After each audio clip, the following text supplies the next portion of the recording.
In-depth journalism in the Memphis community, the Daily Memphian is of Memphis, not just in Memphis, and seeks to tell the stories of this city. TheDailyMemphian.com. Truth in place. The ruling on the field stands. We deliver jerseys, funny foam fingers, and everything you need for the game. But what you really get is so much more. FedEx Delivery. Game day spirit. What we deliver by delivering.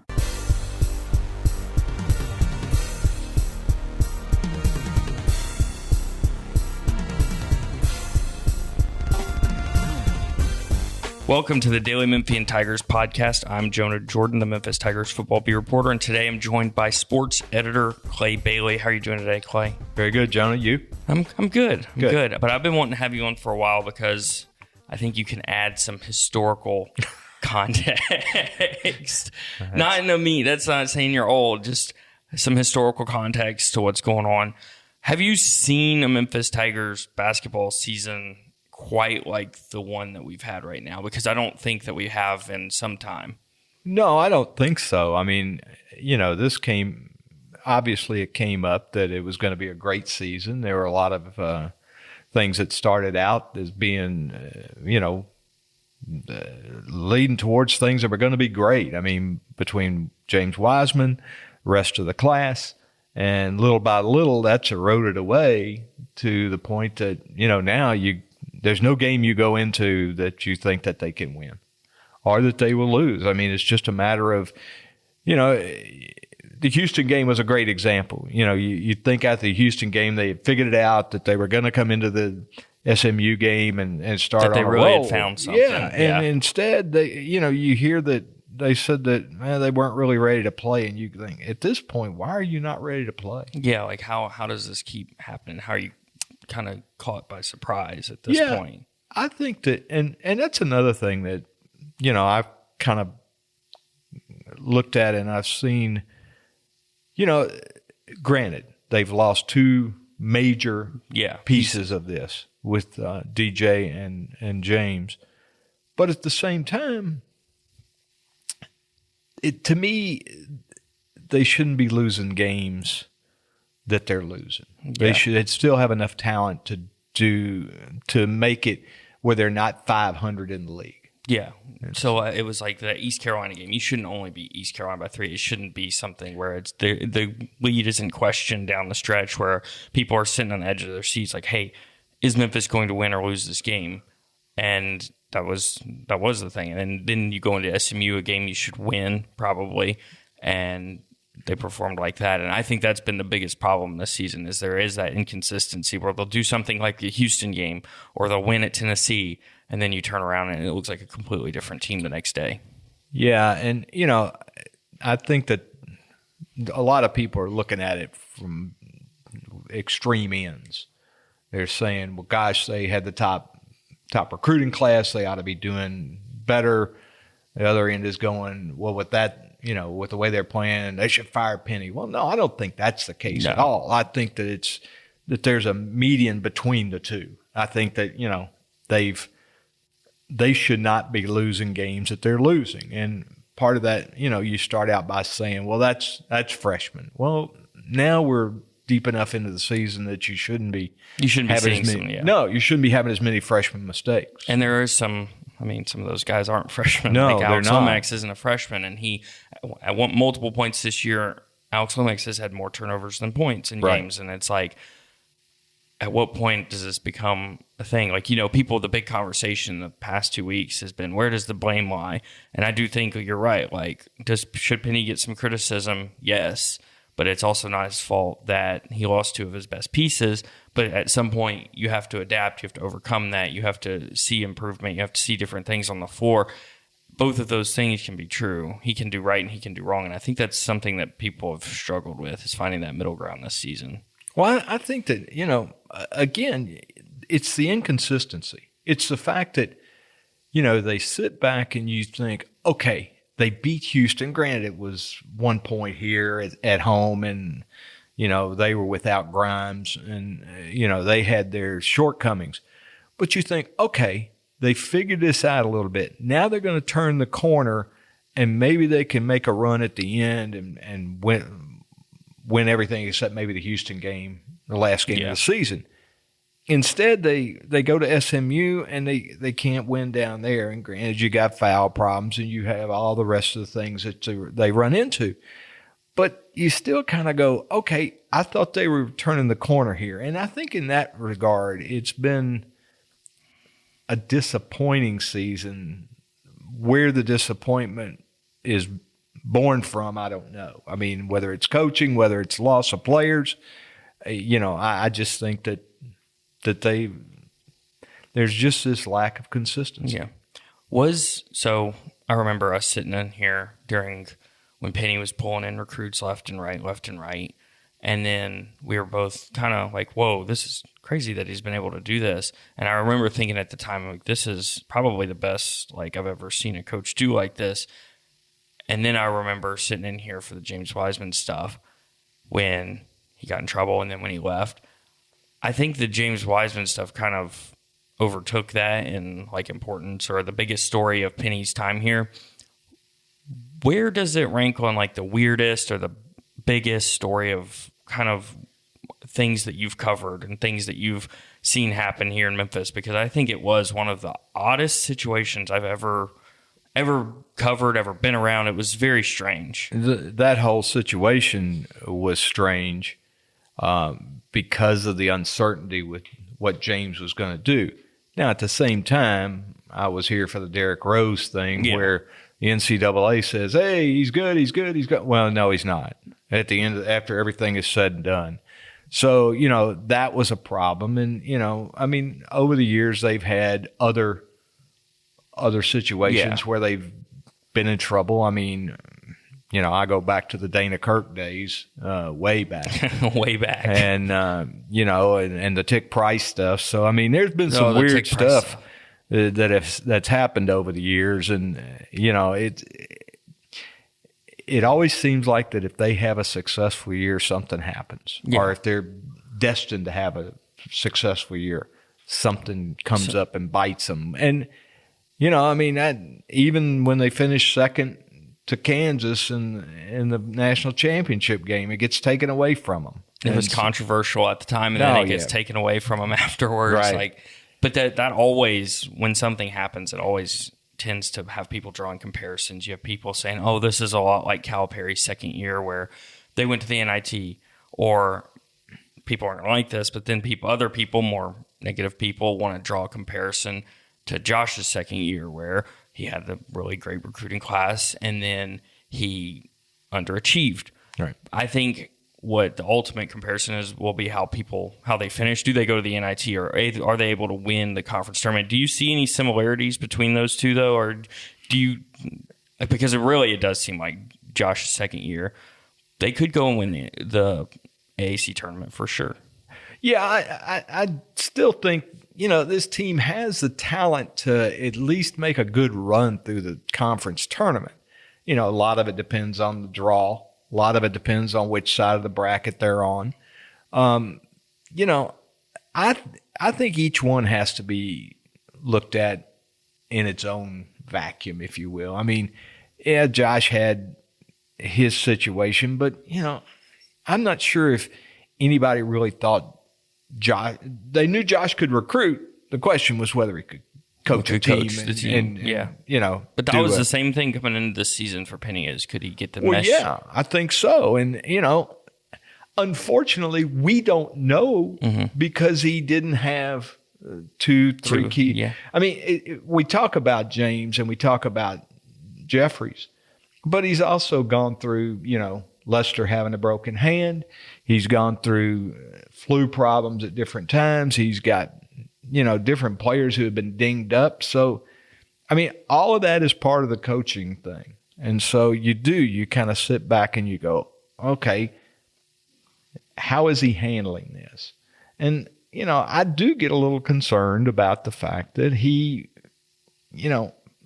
players come out of a game like SMU and go, well, we just weren't ready to play. And they had just come off their biggest win of the year since Tennessee. And, they won at the end. They closed out the game, which is something they hadn't been able to do. And so, you kind of go, okay, who's at fault here? Is this a coaching thing? Is it a player's thing that they're not ready to play? Or that they think, okay, we beat Houston, so we're going to walk through the rest of the season. And that's not the case at all. And so now you go through and go, you aren't so certain of a road game at Tulane. I mean, they've had trouble in the past at Tulane. It was years ago, but no, they've definitely had trouble there. It's very sleepy. There are like 8 people there. Right. And so, you kind of sit back and you go, okay, what's going to happen down in New Orleans? I mean, nothing out of SMU tells you that they'll have a runaway game at Tulane. And that's another thing. You haven't seen a lot of routes. No. Which, I mean, you did at the beginning of the season against the right, but terrible teams. You look at their wins in the conference. There's not a lot of.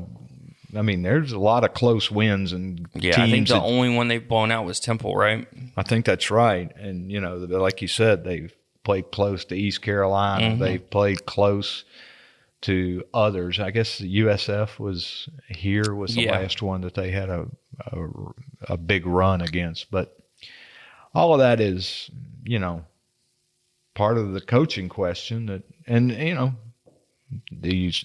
People are already starting to look to next year. Yeah, people already talk about the recruiting class, but that's usually how Memphis is. You get to the new year and people already start looking towards next year. But now we'll pause for a message from our sponsor. The Daily Memphian Tigers podcast is brought to you by FedEx. Possibilities. What we deliver by delivering. I wanted to talk to you about football a little bit, too. I know it's not football season. We got spring football almost a little under a month away.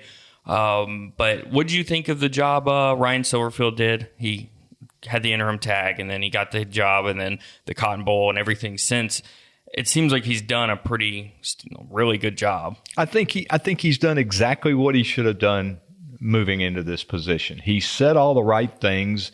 I think Memphis fans have been appreciative of the coaches that have come in from Fuente through Norvell.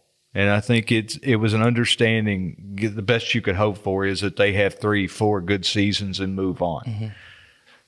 The thing about Ryan is that he seems to want to stay. Yeah. And if that's the case, then you may finally end up, if he's successful, you may finally end up with a coach that's going to stay 10, 12, 15 years.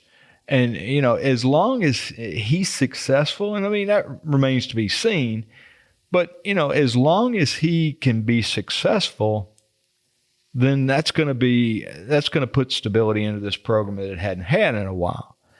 I thought it was interesting that people were looking at the schedule and they were already looking at an 8-4 type of record for next year. And I kind of get that. I mean, they had a magical season last year. They had the most luck. I was talking to somebody about this the other day. They were so lucky. So many times where if one thing goes wrong, we're talking about a completely different end of the season, how right now somebody else could be the coach or Norvell could still be the coach. But it was really like people don't talk about how lucky. I think all you got to do is look at Tulsa. Yep. I mean, that kick goes through and that whole thing changes. You got 2 losses. You're not playing for the New Year's Day Bowl. If you're Norvell, you may not be on the he wouldn't be at Florida State list. So, I mean, it was luck, and they had a lot of things fall the right way. But, for right now, 8-4, and that's one of the things that's going to be really, really interesting now is that 8-4 is going to be disappointing to the Tiger fandom when, they'd have given anything to a 1-4 game 10 years ago. It is a strange thing when you're looking and you're like, oh, okay, this is, and then people are texting like, oh man, 8-4, like I'm so upset. I'm like, right. Like I think they're probably going to, I think 10-2, 11-1, not like, I think at worst 9-3 right now. I think that schedule, the AAC is going to be a little bit down next year, I think. They do have a pretty rough October. They've got UCF, Cincinnati, and Temple, pretty much all right there. I think it was back-to-back, then USF and then like Navy. So it is tough. They've got to go to Navy, but it is crazy how the expectations have kind of changed. Well, the non-conference schedule is pretty weak too. Yeah, you got UTSA, UT Martin. Purdue's really the only game, and nobody really knows how good they're going to be. Purdue is more the name, I think. I mean, they were 4-8 last year. They had some injury problems last year, and they are. Everybody I've talked to expects Purdue to be better, but I still think Memphis should be winning. I wouldn't be shocked if Memphis is favored going into that game against Purdue. The only thing about that is it's there. It's there. Yeah, and that's the only reason it wouldn't. Like it'll be very close. Yeah, but I think with the people he's got coming back, and with the big playmakers that he has, and I think one of the things that you see is that they're big playmakers. There are people behind them that can step up, and we saw it last year with Gainwell moving into the Anthony Miller spot. That and you and I talked about this 2 years ago when Gainwell was headed to a redshirt year, that he could be this guy that was a receiver and a running back and a kick returner. Now, they don't need him doing kick returns because they've got people already in that spot. Mm-hmm. But the nice thing about it is that he can do all those things. And one of the things I think you may see this year, and it comes with improvement, is that towards the end of the season, people seem to know his moves. They knew he was going to spin a certain way. He likes the right to left spin move. Right. He likes going towards the left sideline. And it's kind of like, dealing with a basketball player that's clearly dominant with his right hand. So I'm hoping that during the off season, during spring football, he works on some other things, some other moves, some other, I mean, sometimes if he doesn't spin and he goes straight, they're all standing over here. I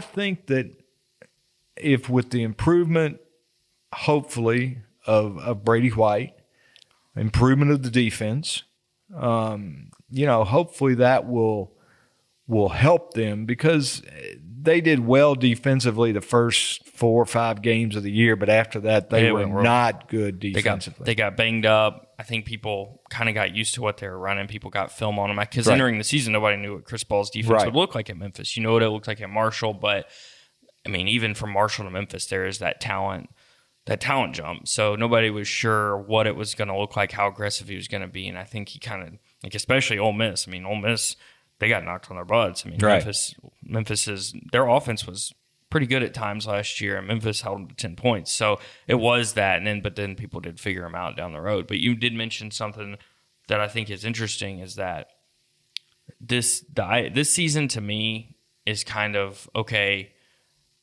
to see how good Ryan is as a coach, but he does have all that talent coming back. He does have all this. I think the next year is really going to be the one where we find out a lot about him, because he's going to have to replace quarterback. He could have to replace Kenny Gainwell, who could jump to the NFL. You're going to have to replace Coxie, starters all across defense. Like Memphis could, and not this year, but the next, like that is going to be the most interesting year of Memphis football we've had in a long time. Well, I think that's right, but I also think that they've done a pretty good job of recruiting. At least, you'll wait to see what that talent brings out. But you will see they seem to have do a good job of having people in the wings so far. And you hope that continues with Ryan, and you hope that the offers that he's making now for the 2021 class. Yeah, we've written about that at the Daily Memphian. You hope that will prove to be.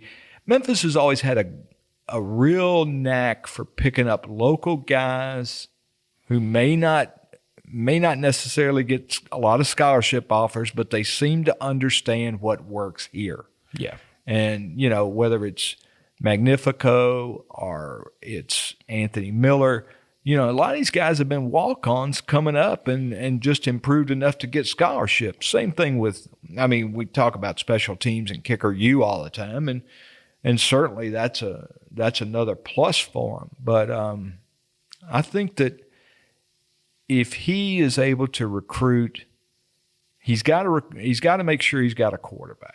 And that's going to be his biggest thing. That's been the most interesting part of this to me, is because Mike Norvell had such a a certain philosophy about how to recruit a quarterback, who he was going to recruit and how he was going to recruit them, and he always wanted 1 to 2 in the class. But entering next year, after Brady White graduates, Memphis will have, I think I wrote 5 on scholarship. So how does Ryan want to approach this? Does he want to add another one? Does he want to do this? Does he want to do that? Or how will Connor Adair, how's he going to improve this season? How much is Kevin Johns going to have to say? He's a quarterback coach and the offensive coordinator who's recruited high-level quarterbacks in the past while he was at Indiana. So I think that is a real interesting thing that we're entering into over the next year is how do they prepare the guys behind him? How are they going to treat Keelan Brown when he gets to campus? Like that is such an interesting dynamic and thing to me that we're just going to have to watch play out. Well, I think the thing, particularly with Brown, is that, okay, is he going to take a year? Is he willing? In 2 years, is he willing to take a year for him to learn? Yeah. And that may mean a 7-5 season.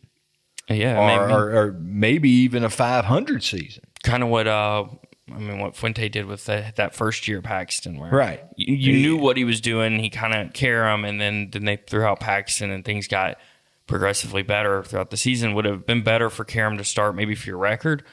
Yeah, but at some point, you're building for the future. You're building something here, right?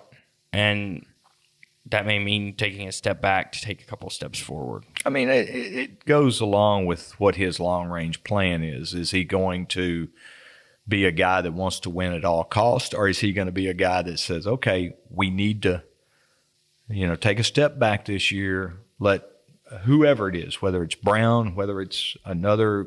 Yeah. I mean, after Brady White leaves, you're gonna have quarterbacks that are not going to have a lot of experience, regardless. They're not going to have any. I mean, Connor Adair will have probably thrown under 10 passes or under 20 passes by the time that. The only question is whether he wants to go and get a transfer at that point. I'd be surprised if he did, because I think that they are so focused on building this program for the long haul that they don't want to put Band-Aids over problems. That's always been something people have said to me over the last 2 months. They don't want to put Band-Aids over things. They want to go and fix them so they can last. They want to build for the future. They don't want a temporary solution for a problem.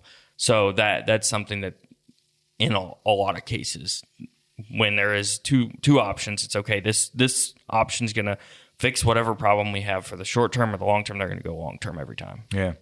I think it's the right approach, and I think you're seeing that kind of with the Grizzlies now, that they're building in the long range, and I think that's something that Ryan is going to have to decide how he wants to do that, and there's going to be pain in doing it. I mean, 8-4, would be a bad year next year. But 8-4 in 2 years may not be so bad. You're looking at it like, oh, hey, we went 8-4. That's great. And at what point, if he starts having a so-so year, does he say, okay, I'm going to let Connor play? Yeah. Or is he going to let Connor play more? Or is he going to start, letting Connor have 2 or 3 series a game? There was a point, I think, this year where I don't remember. It may have been against Houston where Memphis was up, and I was there in Houston looking around in the press box. And I'm like, why is Brady White still in? Because you have moments where you're like, man, just see. It's not going to cost you. Yeah, like what's the point here? And then you ask Norvell about it after the game. He brushed it off, but I think it did matter to him that especially this last year, more than any year I think he's ever had, that he was so focused on. When he had a lead, he was putting it away. I mean, that was a big emphasis of his. But I think how Silverfield handles that transition because there are going to be games like UTSA isn't very good. They weren't good last year. They had a coaching change. I don't anticipate they'll be any good this year. That is going to be a game where Memphis goes to UTSA in front of 11 people and probably puts up 65 points. And you're going to wonder entering that game, how much are you going to see the backup quarterbacks? How much are you going to see the backup defense, Well, and the UT Martin game is late. I mean, real late. By that point, he should be looking at maybe giving his starters a rest as far as the conference. Yep, that'll be a conversation. Yep. Depending on where he is at that point in the conference, and I don't want to besmirch UT Martin, But, I mean, it is what it is, and it's Yeah. the next to the last game, or I think it's the next Yeah, to it's last the game. second to last game. It's the whole SEC special. We've got a tough conference game to end the season. Let's just put somebody Right. terrible there. Well, then that's the kind of game to me where he may not start him, but the second half, if it goes the way it's supposed to, you let him play the second half. See what you have. Yeah. And especially you could even do that with the freshmen, where you have these new redshirt rules, which you've taken advantage of Right. the last 2 or 3 years Right. that have been in.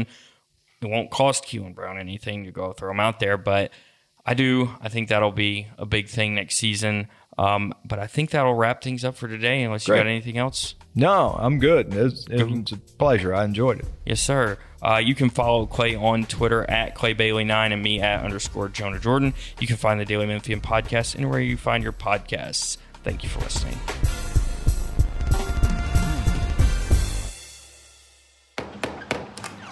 The ruling on the field stands. We deliver jerseys, funny foam fingers, and everything you need for the game. But what you really get is so much more. FedEx Delivery. Game day spirit. What we deliver by delivering. In-depth journalism in the Memphis community, the Daily Memphian is of Memphis, not just in Memphis, and seeks to tell the stories of this city. TheDailyMemphian.com. Truth in place.